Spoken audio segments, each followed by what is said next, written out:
Hi friends, today I am going to tell about 7th Shakti Peedam, Ambattur Vaishnavi Shakti Peedam.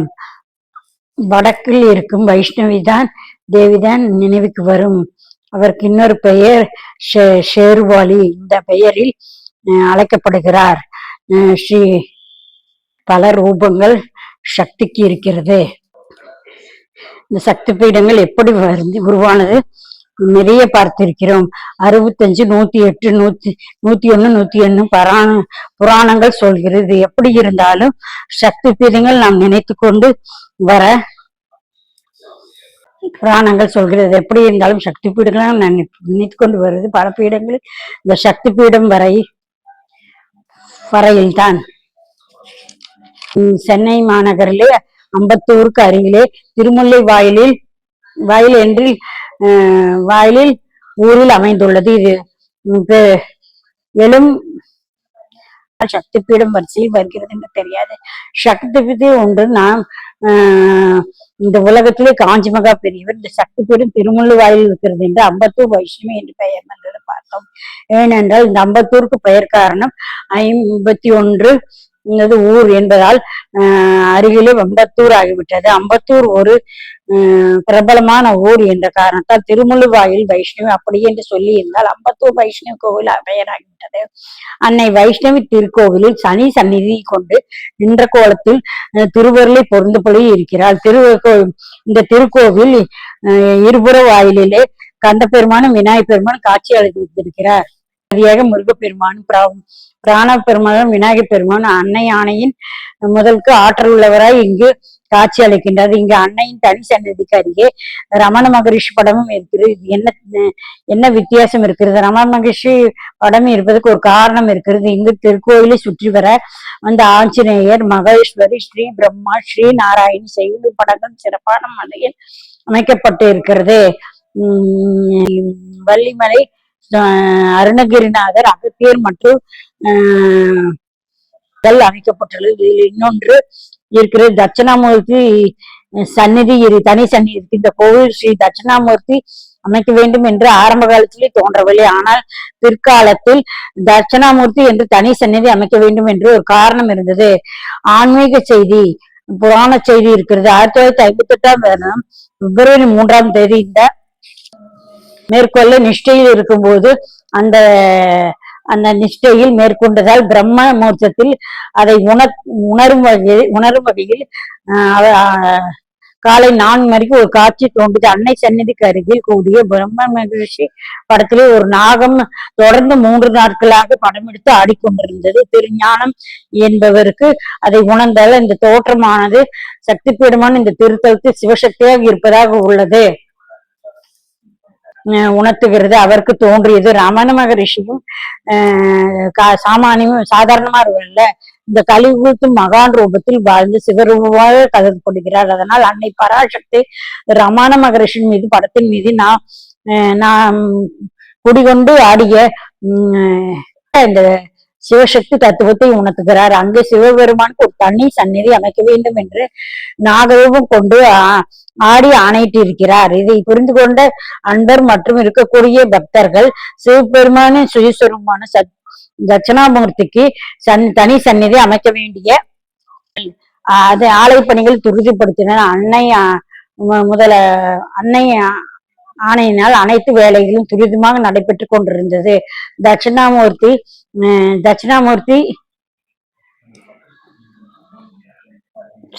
சிலை எப்படி இருக்க வேண்டும் என்று அன்னையே முடிவு செய்தால் அந்த மூலமாக தட்சிணாமூர்த்தி இன்றளவும் அங்கேயே இருக்கிறது. ஒரு மகிழ மரத்தடியில் தட்சிணாமூர்த்திக்கு தனி சந்நிதி அமைக்கப்பட்டு இருக்குது. இங்கிருந்து இருக்கும் வைஷ்ணவி தேவி வந்திருக்கும் ஸ்ரீ சச்சிதானந்த சுவாமிகள்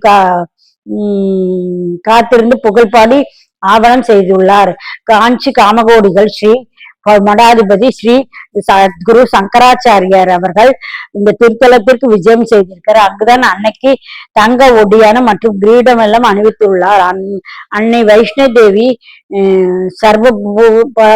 சர்வபூர்ண பூச்சிதியாக எழுந்துள்ள பக்தர்களுக்கெல்லாம் மங்களகரமான காட்சி கொடுத்து மக்களின் பிரச்சனைகள் எல்லாம் எந்த அளவு தீர்த்து கொண்டு இருக்கிறார். ஸ்ரீ சங்கராச்சாரியார் அன்னைக்கு மகுடம் சூட்டி காமாட்சி வைஷ்ணவி தேவி ஒரே வடிவம் தான் என்று குறிப்பாக உணர்த்துகிறார். இருந்தபடியால் இங்கிருப்பவர்கள் உணர்ந்து கொண்டார்கள். அன்னைக்கு கவிதை உணர்ந்து பூமாலையாக சூட்டினார்கள் சுந்தரமூர்த்தி சுவாமிகள். திருவடிக்கு பாடப்பட்ட திருத்தலங்களாக விளங்குகிறது.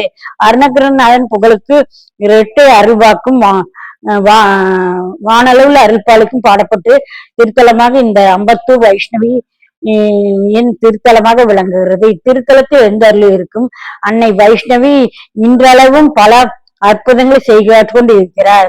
ஒரு சமயம் இந்த